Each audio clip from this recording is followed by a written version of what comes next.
Nikita Mirzani bangga penonton Instagramnya capai jutaan gegara ribut dengan Loli.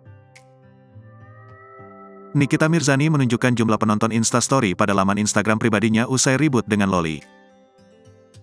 Nikita Mirzani menunjukkan jumlah penonton Instastory pada laman Instagram pribadinya itu mencapai 1,2 juta penonton berkat ribut dengan Loli.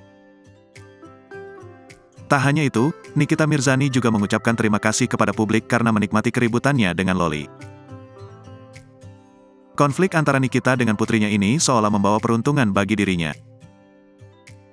Bagaimana tidak, mantan istri Sajat Ukra tersebut menunjukkan tangkapan layar jumlah penonton Instastory.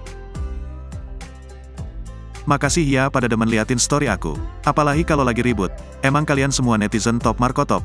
Tulis Nikita Mirzani pada keterangan fotonya itu dikutip Senin, tanggal 5 April tahun 2023.